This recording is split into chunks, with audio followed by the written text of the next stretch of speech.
hablar.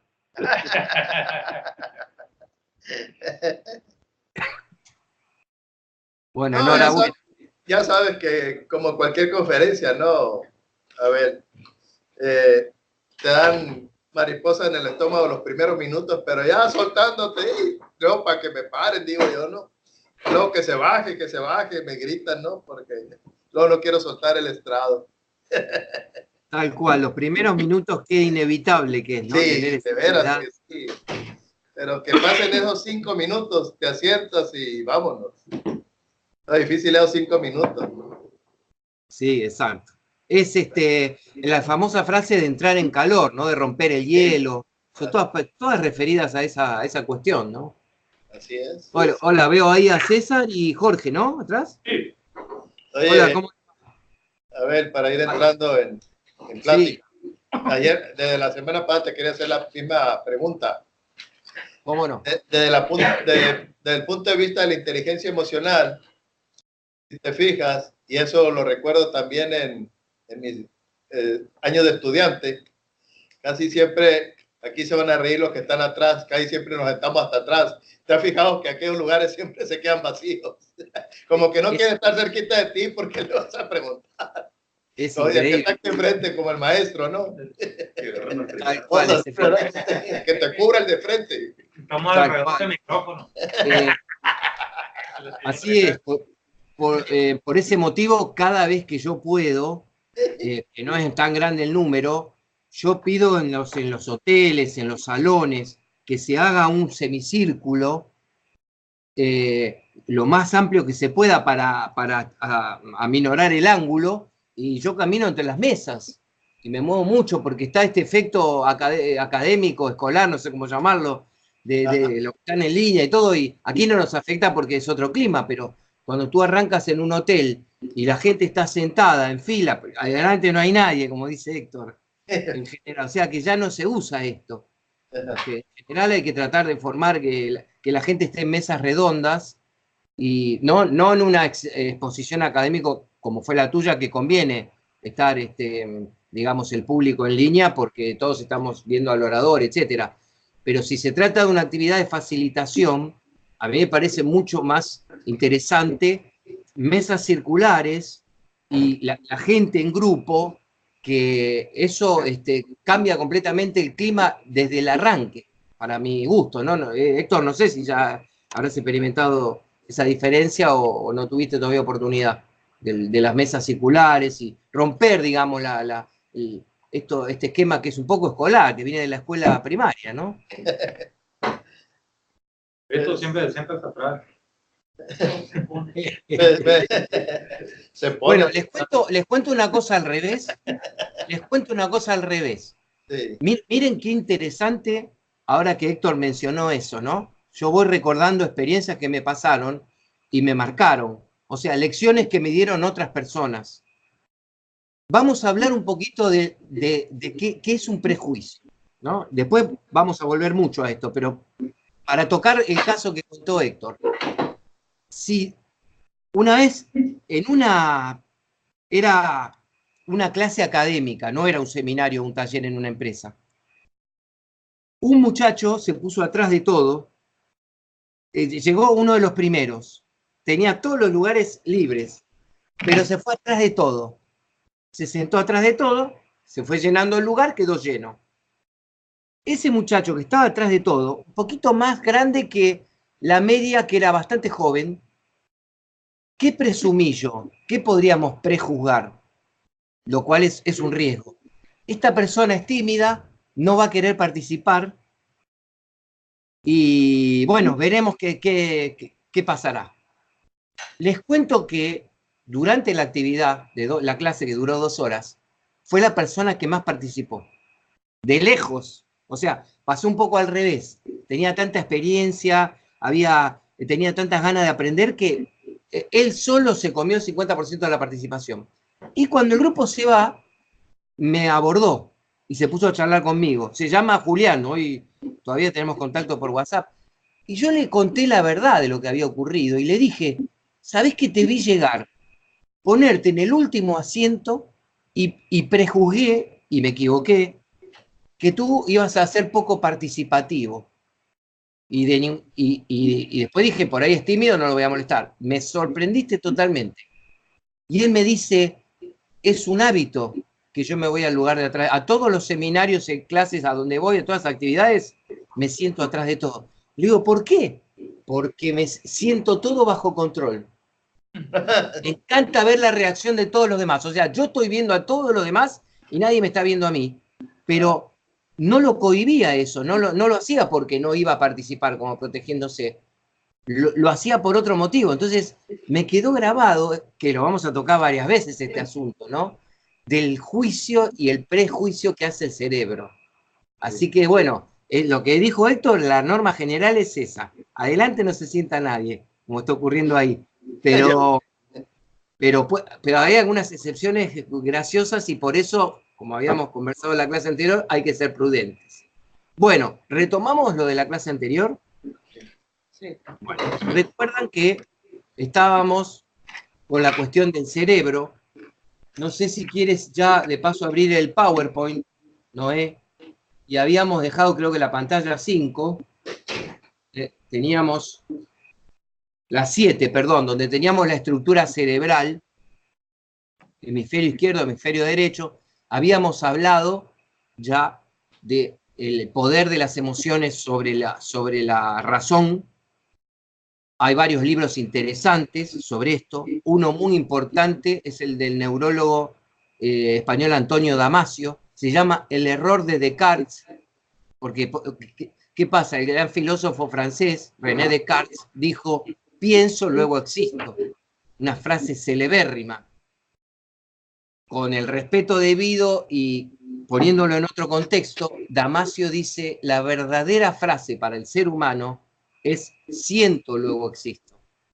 Algo absolutamente obvio, porque no solo siente un bebé que todavía no tiene el hemisferio izquierdo desarrollado y no puede pensar ni hablar.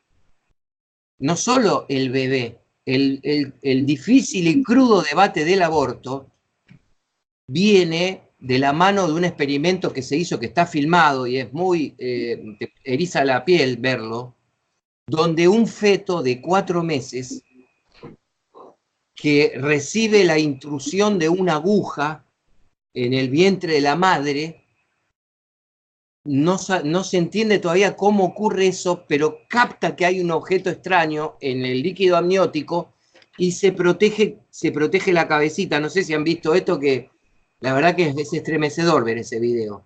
Yo no digo ni a favor ni en contra de ninguna postura, porque ese debate está muy, muy candente y los científicos también están divididos.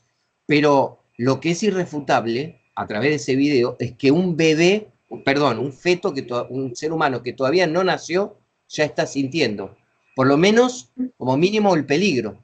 4 meses. Imaginen todo el resto. De ahí también el hallazgo de Freud.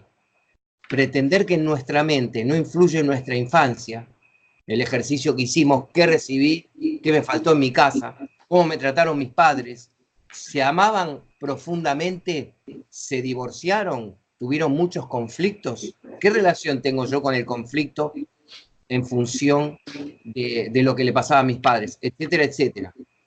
Entonces, con esta pantalla a la vista, ¿no? Nosotros ya visualizamos un video en el que, hola Rubén, ¿cómo te va?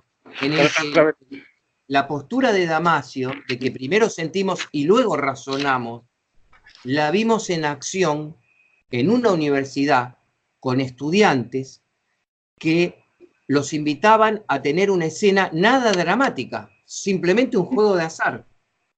Y tú te dirás, mirá si yo voy a cambiar mi postura, mi plan de juego, según el tipo de persona que tenga enfrente.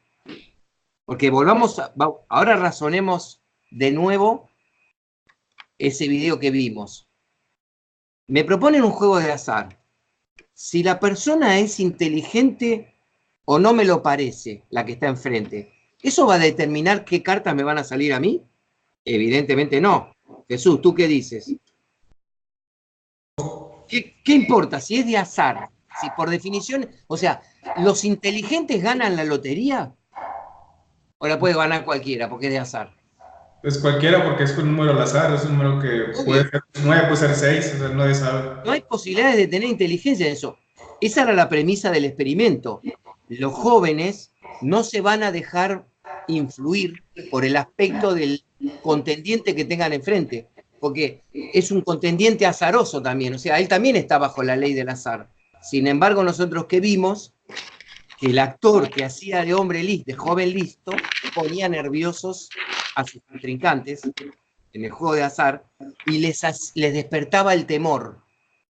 En cambio, el actor que hacía de medio tontito y que no entendía bien lo que estaba pasando, se confiaban y aparecía la emoción contraria, la subestimación del rival, el exceso de confianza, incluso quizá la soberbia, y apostaban el máximo. Entonces, esto es lo que vimos en un video. Atención, cuando avancemos en el instructorado, este mismo video lo volveremos a ver, pero bajo otra luz. El poder de las competencias sociales. No, ahora nosotros vimos a las víctimas, o sea, no vimos, ponemos foco en las víctimas del experimento, que se manejaron irracionalmente por haberse puesto nerviosos. Más adelante enfocaremos a los victimarios, con comillas, ¿no? Ahí no pasó nada, por suerte, es un experimento inocuo, pero cuando volvamos al video lo haremos de la mano del poder de la influencia humana. ¿Y ahora qué vamos a hacer? Vamos a dar un paso más que realmente es insólito. Yo no sé cómo presentarlo el video que vamos a ver. A propósito, me detengo un segundo. Hace una hora y media he enviado a todos ustedes el manual del método Kaizen. Quería comentar 2 o 3 cositas de ese libro que me parecen importantes y además lo hago como para incentivarlos que empiecen a leerlo. Como dijimos en broma el martes pasado, háganlo con el método Kaizen, aunque sea 3 minutos por día. Pero les destaco el valor de ese libro. Ese libro se gestó de una manera, y fíjense qué interesante con nuestro caso, ¿no? Hemos ya hablado de lo interdisciplinario, de las profesiones múltiples, de las inteligencias múltiples. Resulta que un psicólogo en Estados Unidos va a ver una charla sobre el Kaizen aplicado a su verdadero origen, al origen organizacional. ¿Cómo mejorar una empresa desde el Kaizen? ¿Por qué ese psicólogo va a esa conferencia? Porque un cliente que él tenía, que era un empresario, y no podía concurrir, le dijo, y eran medio amigos, ¿podés ir vos y con tu capacidad de profesional psicológica, me anotás las ideas fuerzas y después me las pasás? El psicólogo, Robert Muriel creo que se llama, pero ahí lo tienen el nombre del autor, se queda maravillado con el método Kaizen y tiene una idea absolutamente brillante. El método Kaizen, lo dije hace un ratito, está orientado a equipos de alta performance, pequeña mejora continua. En Japón descolló en la industria automotriz. Por eso los japoneses después de la Segunda Guerra Mundial empezaron a tener superávit comercial con los yanquis. Los norteamericanos, podríamos decir, alguien simplificó, yo se lo leía a un economista esto que voy a decir, ¿no? Los norteamericanos son indiscutiblemente los grandes creativos del mundo. Casi todo lo que usamos viene de Silicon Valley y se crea en Estados Unidos. Pero los japoneses, valga la redundancia, son los mejores mejoradores del mundo. Todo lo que hacen los norteamericanos, los japoneses lo mejoran. Y esto empezó en la década del 50, cuando Ford y Chrysler hacían autos, no se fijaban en los detalles, porque tenían un público cautivo y les iba demasiado bien. Los japoneses, como tenían que recuperarse de las bombas atómicas, la derrota en la Segunda Guerra, y querían deslumbrar a los norteamericanos, empezaron a mejorar todos los modelos que hacían los norteamericanos. Toyota, Honda y otras empresas. Entonces, 1 a 1 fueron la combinación del método Deming, que algún día lo tocaremos un poquito de pasada, y el Kaizen. Pero les decía, ¿este psicólogo qué hace? Piensa que ese Kaizen puede llevarse al terreno personal. Les cuento 2 casos cortitos. Va una mujer con sobrepeso y su lamento permanente era, soy una mamá separada, trabajo, tengo 2 trabajos, tengo que educar a mis hijos, no tengo tiempo para estar en la cinta. Se había comprado una cinta y no estaba en la cinta. Sí, te escucho. ¿Qué es la cinta? Ah, la cinta de correr, perdón. Ah. Perdón.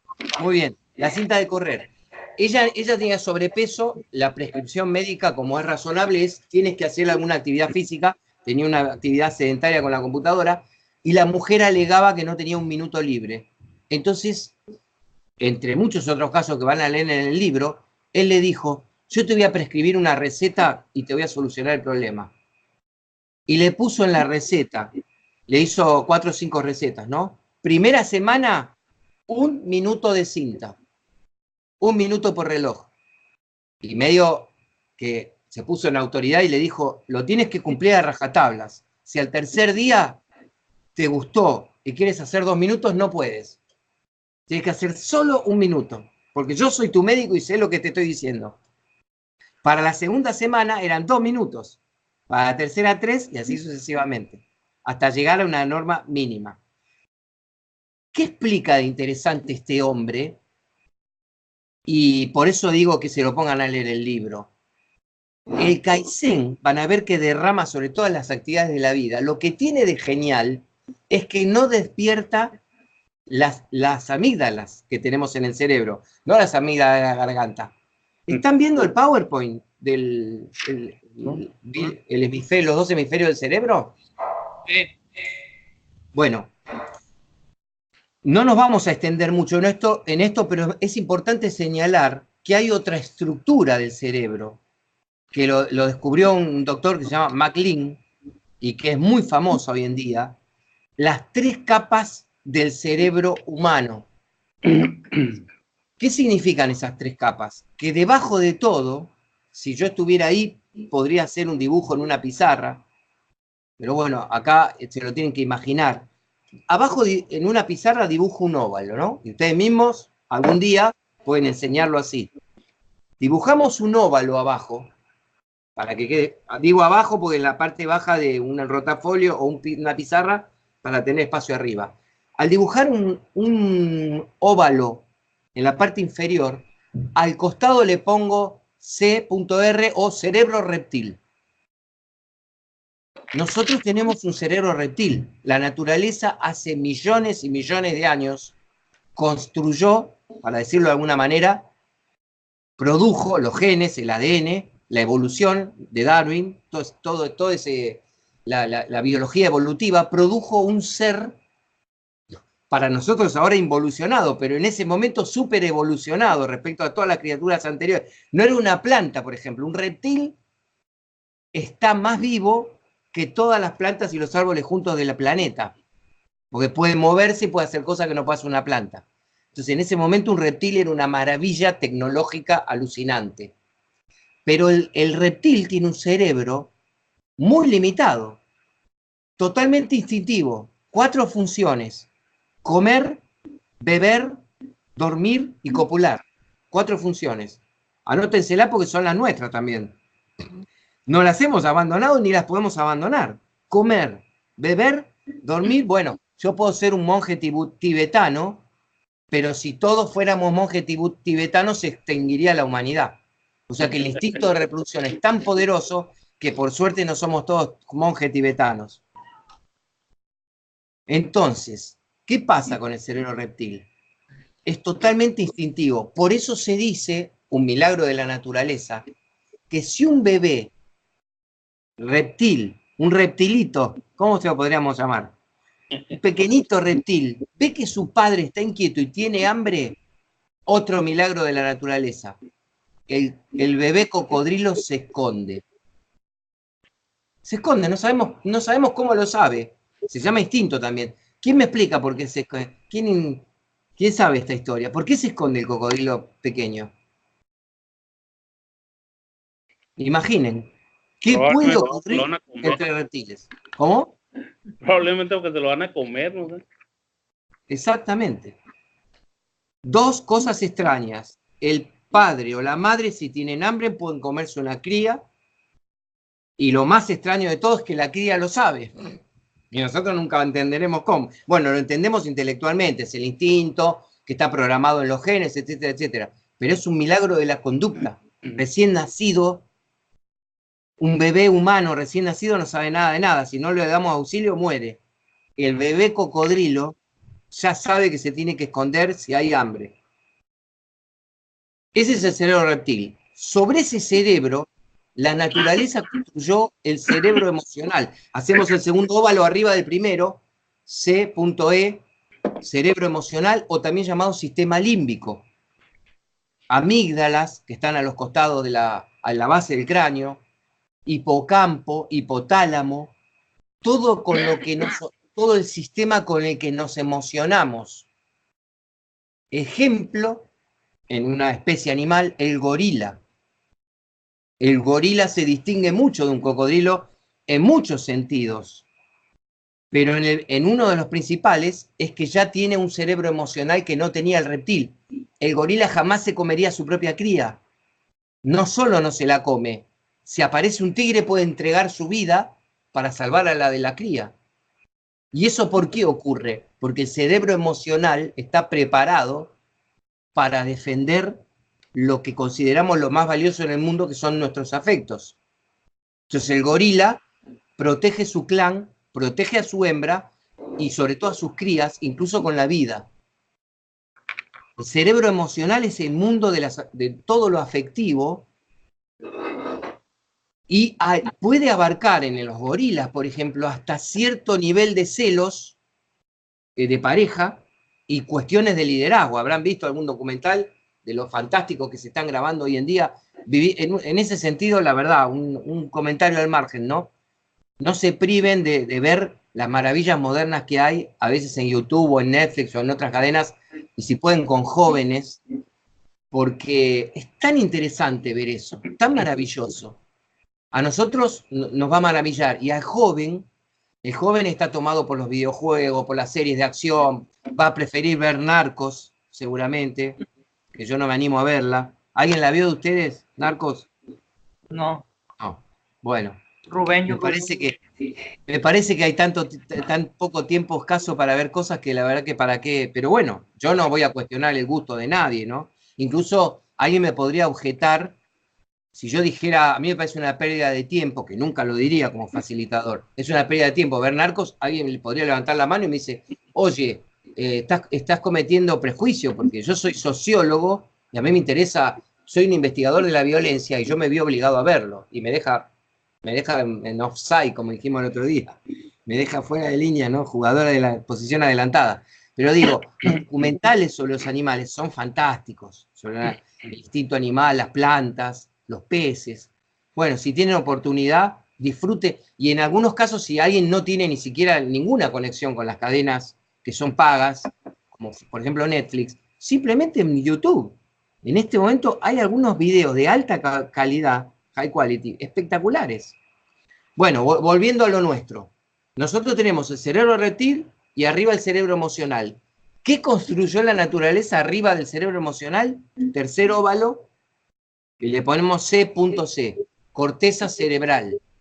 La corteza, el córtex, como le dicen algunos neurólogos, es un amasijo impresionante de materia gris y blanca que representa algo así como 100.000 millones de neuronas que interconectadas, las posibilidades potenciales de interconexión, supera a la cantidad de galaxias y estrellas de todo el universo.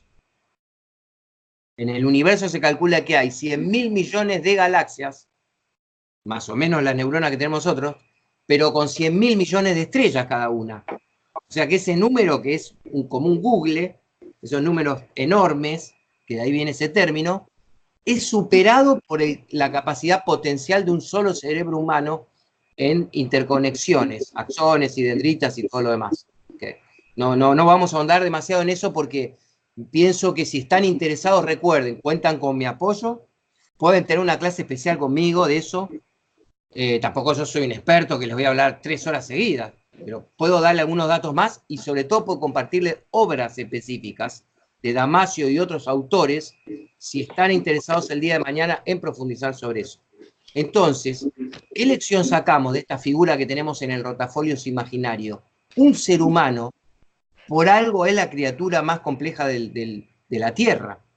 Tenemos los instintos que tiran de nosotros, las emociones que tiran de nosotros y la razón que nos dice, hacelo o no lo hagas. O sea, es difícil nuestro papel. No se puede esperar de toda la humanidad que sea un dechado de virtudes si con un grado de complejidad tan grande. Por eso Freud y otros científicos son escépticos respecto a la condición humana. Dicen, cuidado que un ser humano es capaz de cualquier cosa. Y lo hemos visto en el siglo XX. Atrocidades que no se les habían ocurrido a los romanos en el siglo I, se les ocurrió a Hitler, en un país en ese momento civilizado, en la década del 30 y el 40. Así que el ser humano, y ni hablar individualmente, ¿no? Una persona puede cometer atrocidades simplemente porque existe la psicopatía, existen conexiones cerebrales defectuosas, y después existen los instintos. Podemos llegar a matar por instinto. ¿En qué sentido? Siento que mi vida está amenazada, y entonces yo puedo reaccionar matando a la fuente de angustia y de terror que provoca mi sentimiento. Entonces, un cónyuge puede matar a su pareja porque siente amenazada su existencia. Son casos extremos, pero sabemos que existen. Por fortuna no nos ocurre a la mayoría de la población. Bueno, entonces, ¿por qué hablamos de esta estructura cerebral? Porque ahora vamos a ver un video que rompe una regla científica. No la rompe del todo y sigue siendo una excepción, pero no quita que sea sorprendente. Ahora van a ver un video filmado en la década del 70, de baja calidad, lamentablemente. Yo les decía que contra esto no podemos luchar, porque los documentales de los que hablé hace un ratito se graban ahora con cámaras high quality, de alta velocidad, velocidad lenta, y son maravillosos. El vuelo del colibrí te lo muestran en cámara lenta. Pero este experimento social que ustedes van a ver en video en unos poquitos minutos, se grabó en una máquina de esa entonces, una cámara de video de ese entonces, y obviamente de origen ya es de baja calidad. No obstante eso, creo que van a poder leer perfectamente el subtitulado, es una joya, como una película de Chaplin o de Buster Keaton o de Cantinflas. Son genios que hacen esas cosas. ¿Qué vamos a ver en este pequeño video, muy corto ese? Que en la Fuerza Aérea Norteamericana, en la década del 70, una psicóloga social que se llama Ellen Langer descubrió algo insólito, absolutamente insólito. Hasta acá nosotros, ¿qué sabemos? Que si yo le digo a un colaborador, andá y hacé tal tarea, por favor, si se lo digo con mala cara, gritando y diciendo lo que es un idiota, ¿voy a alterarlo o no voy a alterarlo? ¿Qué dicen ustedes? Obvio que sí, ¿no? Sí. Pero además de eso, cuando vaya a hacer su tarea, supongamos que es una tarea cognitiva, o sea, yo ya le he perjudicado la actitud con C. Ya no tiene muchas ganas de hacer algo por mí, hasta me tiene bronca quizá. Sería sano incluso si lo maltraté. Ahora, ¿quién me explica? ¿Ahí terminaron los problemas o si va a ser una tarea cognitiva, como terminar un software, puede cambiar algo? ¿Quién me dice qué pasa con la parte intelectual de ese individuo que yo lo maltraté? ¿Es inmune a cómo yo lo traté? ¿O creen que la persona puede cambiar su perfil intelectual también? Por lo que ocurrió hace 2 minutos, por la forma en que le di la orden. ¿Quién lo quiere exponer? ¿Quién me quiere poner como ejemplo, no? O si ya lo vivieron, o qué opinan. La persona tiene que terminar un software. Yo lo maltraté. Es obvio que le cambié su actitud, aunque sea momentáneamente. No se puede sentir bien. Si es una persona normal, no se puede sentir bien ante mi maltrato. Pero se sienta en la computadora y es un gran profesional. Y se va a poner a terminar el código de lo que está programando. les reformulo la pregunta. A ver, Rubén, te lo hago a vos específicamente entonces la pregunta. Gracias por participar. Rubén, te pregunto, ¿hay posibilidades de que su intelecto no funcione como en otras situaciones debido a lo que ocurrió recién? Sí, definitivamente sí. Yo creo que es lo que platicamos en la reunión pasada, ¿no? Como lo que me sucedió a mí, que pues las emociones, como ya lo hemos dicho, ¿no? Por lo que hemos leído, tienden a bloquear pues el intelecto de las personas. Obviamente si a alguien le pides algo de una mala manera, vas a inmediatamente afectar pues sus emociones, ya sean emociones de enojo o emociones de tristeza, ¿no?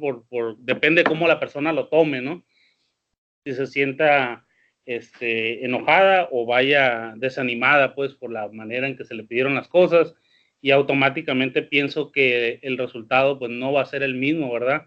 La persona ya se bloquea, ya no está despejada, digo, ya no está relajada pues y obviamente el resultado no va a ser el mismo definitivamente, ¿no? Y si es que llega a terminar esa tarea, porque en un arrebato, en una emoción negativa, pues igual y me responde de la misma manera o peor, y me dice, ¿sabes qué? Pues hazlo tú, ¿verdad? Haz tú lo que falta, o como decimos aquí, coloquialmente, pues, ahora es tu bronca, decimos, ¿no? Ahora es tu responsabilidad, pues, terminar dicha tarea, dicha encomienda, ¿no? Muy cierto, Rubén. O sea, me estuviste, te bordeaste, yo lo voy a decir yo con un término fuerte, inquietante, pero real. Yo puedo llegar a sabotear o autosabotear lo que me está perturbando, que es mi jefe dándome la orden y la tarea que tengo que hacer. Y el sabotaje es un costo oculto en muchas empresas, mucho más de lo que se cree. Hay algunos estudios en Estados Unidos sobre eso.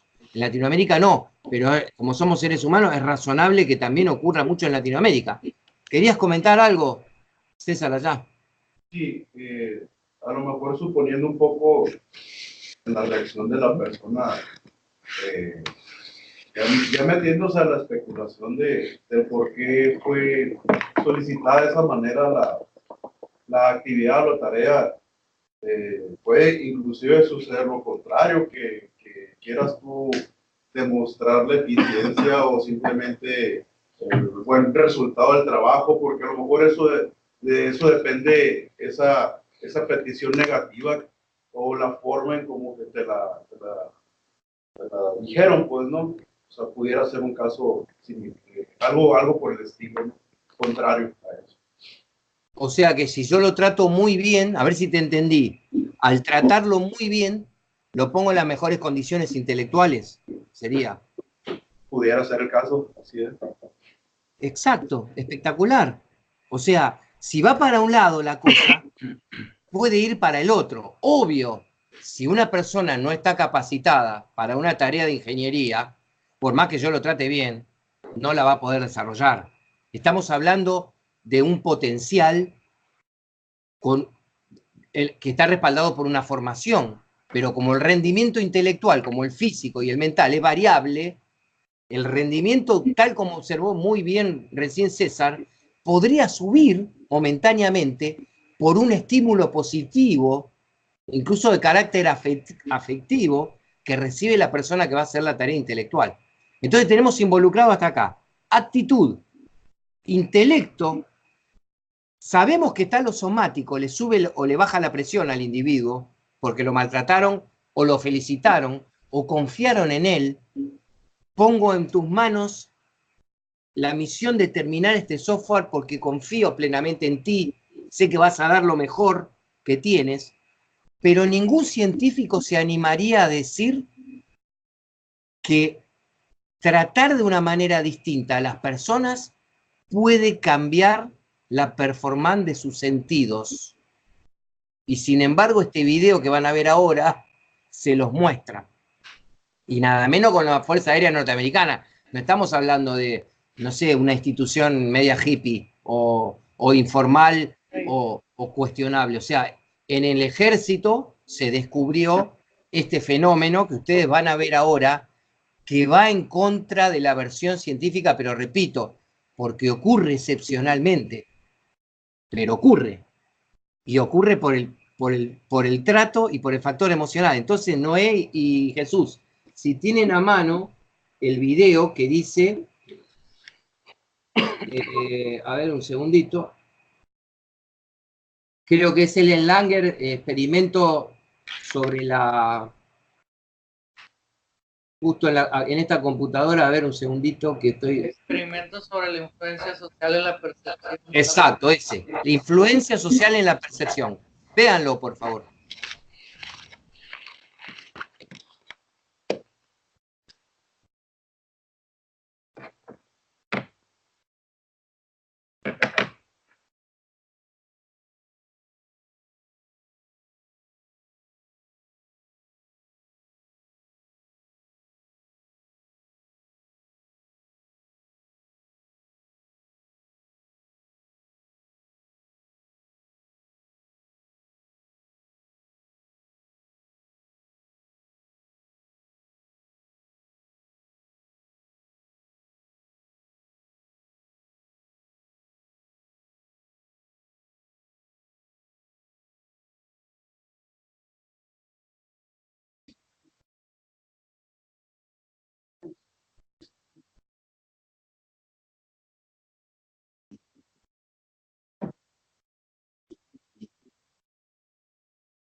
¿Terminó el video? No. Ok, perdón.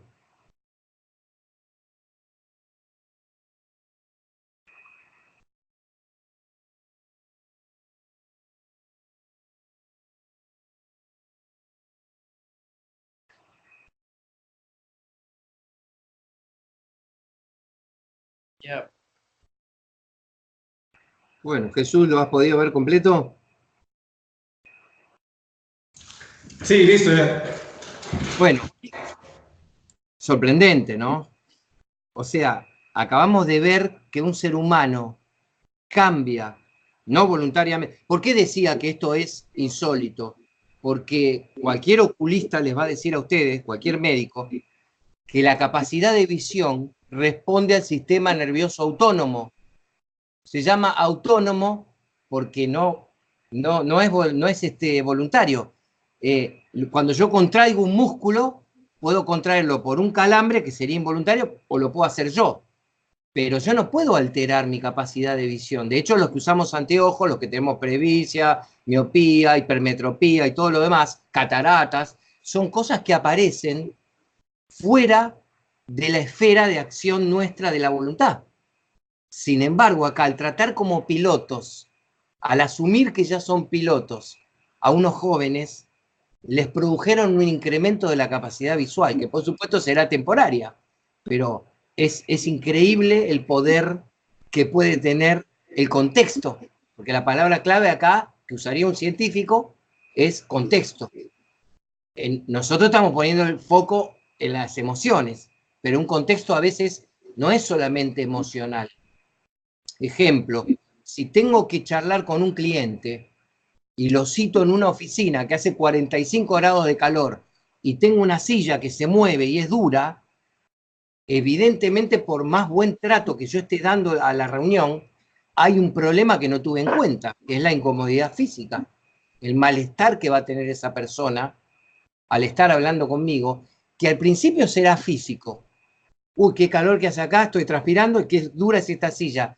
Y después va a pensar que yo soy deficiente en habilidades sociales, porque eso es lo que nos ocurre normalmente. Si yo estoy bajo el sol, no me voy a enojar con otro ser humano si llueve o hay un sol que raja la tierra. Pero me puedo enojar con un ser humano si me cita a un lugar donde hace un calor asfixiante y él no tomó ninguna medida. Y ni siquiera me pregunta si hace calor, si tengo calor, si quiero un vaso de agua, etcétera. Cosas que ya se trasladan de lo físico a lo psicológico. ¿Alguien quiere hacer algún comentario adicional a lo que vimos recién? Sí, te escucho. Bueno, Noé, allá está Jorge. Rápido, es parecido a lo que sucede aquí. En Hermosillo hace mucho calor. Claro, Entonces, en verano, el aumento el incremento en los choques vehiculares es increíble. Pues. La gente está de mal humor, la gente ya quiere llegar, cualquier cosa se pone pues, más estresado. Entonces, sí, es mucho más. Yo siento que hasta las compañías de seguros ya deben de tener algún algoritmo, ¿no? Para cuando es verano aquí en Hermosillo. Muy cierto. Sí, Noé, ¿querías comentar algo? Oh, me copió lo mismo, maestro. Ah, bueno. Bueno, entonces, volviendo al PowerPoint. Volvemos al PowerPoint, ¿no? Y avanzamos a la pantalla, bajamos por el cerebro, pantalla 9. La inteligencia emocional, a ver si es correcto, ¿no? Porque puedo darte un PowerPoint distinto, yo, pero creo que no. La inteligencia emocional multiplica, están leyendo esa, ¿no? Sí. Multiplica los resultados y la eficacia de la inteligencia intelectual. Y también podríamos leer la frase contraria que la asumió César. O sea, la inteligencia emocional puede reducir los resultados y la eficacia de la inteligencia intelectual. El doctor Goleman dijo una cosa muy interesante dentro de su habilidad comunicativa, ¿no? Dijo, miren qué interesante lo que puede ser una sola palabra importante, ¿no? Él dijo, la inteligencia emocional es una meta habilidad que determina la eficacia o la deficiencia de todas las otras habilidades. Esto lo saben perfectamente desde los boxeadores hasta los ajedrecistas, desde los políticos hasta los astronautas. Cuando tú estás con la ansiedad justa para actuar, Héctor, cuando dijiste los primeros 5 minutos nos transpiran un poquito las manos, eso es un grado de ansiedad imprescindible para darnos cuenta que tenemos que responder ante un grupo humano. supongamos que es una conferencia, si una persona no tuviera ese piso de ansiedad necesario, por ejemplo, fumó marihuana y se le anuló, no puede dar bien la conferencia. Si un boxeador no tuviera la ansiedad de no recibir golpes y tratar de pegar primero, no puede ser boxeador. Si un astronauta no tuviera miedo, no puede ir a la luna. A propósito, les cuento una anécdota interesante. Cuando comenzó el proyecto Mercury de la NASA, se hacían experimentos buscando candidatos astronautas.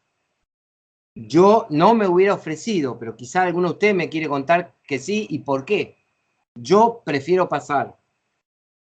Me gustan más los libros que son más tranquilos, que no explotan, que no se incendian, normalmente, ¿no?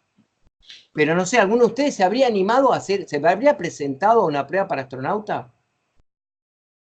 No tanto en función de que si tenemos las capacidades o no, si no les daría miedo estar encerrados en una nave espacial que es más o menos como una lata de cerveza grande, con bada abajo, las primeras, ¿no? Las Soyuz, las primeras.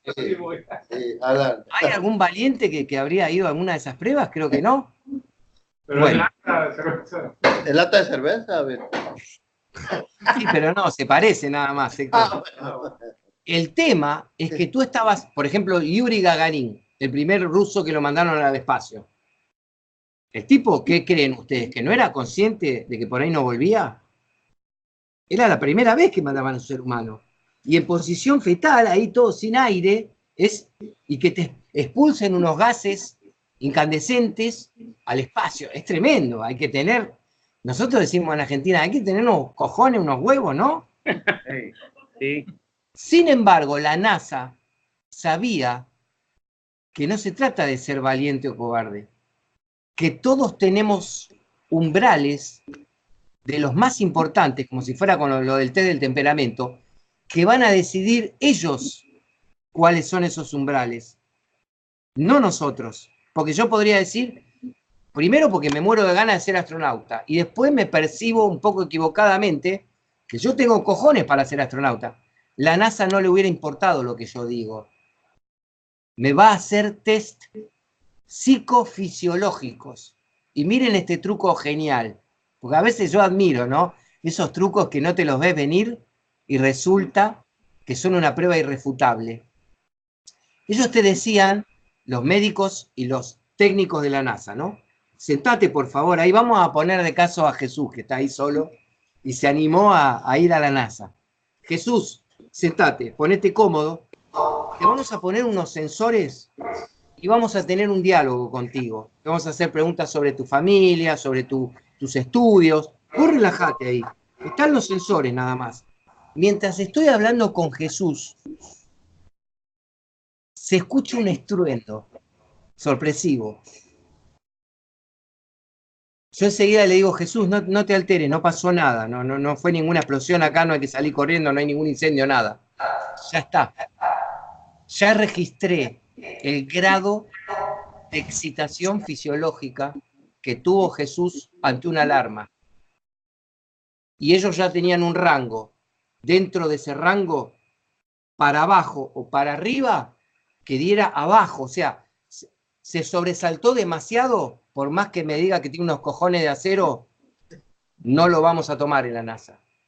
Porque lo que vale no es su declaración subjetiva, es lo que realmente le pasó con su umbral de alarma. O sea, si él se sobresaltó demasiado, quiere decir que el estrés lo sobrepasaría en una nave espacial.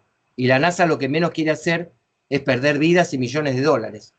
Pero curiosamente, acá viene lo más interesante del caso.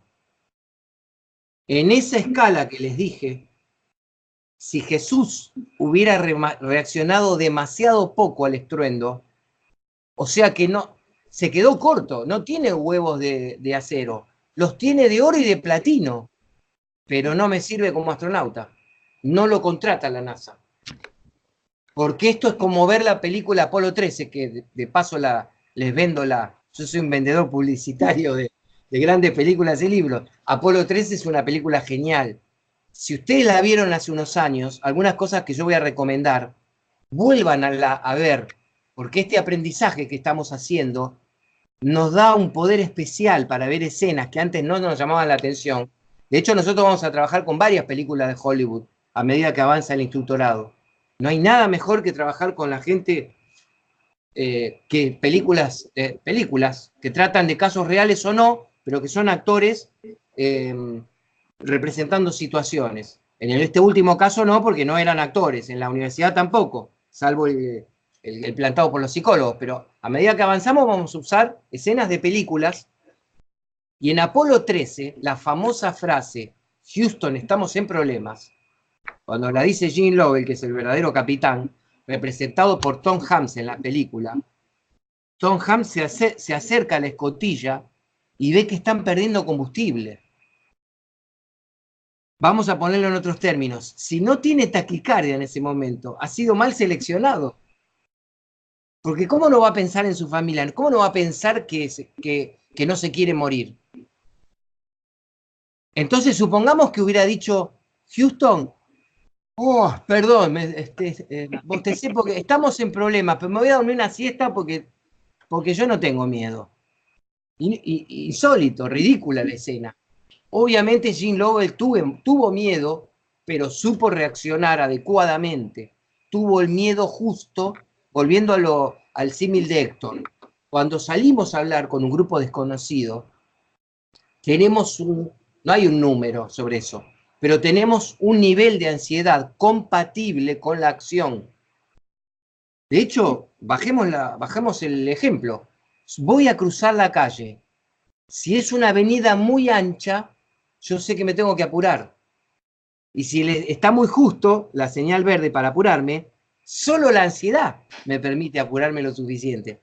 Si tuviera nivel de ansiedad 0, no me apuraría. Por eso es tan peligrosa la droga, para manejar y para otros tipos de actos. Socialmente la droga es muy peligrosa, porque confunde a nuestro cerebro y puede hacerle cometer acciones temerarias que en condiciones normales nos salta la alarma. Entonces, voy a hablar ante un público y como dijo Héctor, nos van a transpirar las manos. Ineludiblemente, pero ni mucho, ni demasiado poco. Ni mucho porque me voy a empezar a tartamudear, ni demasiado poco porque voy a subestimar a mi público. Entonces, hay una escala de ansiedad, que es la que manejaba la NASA con el ejemplo que les puse, para determinar que un individuo es tan competente, intelectual y emocionalmente para la tarea. Y una parte importante, como quedó revelado por el ejemplo y como lo vimos recién en el video, es fisiológica.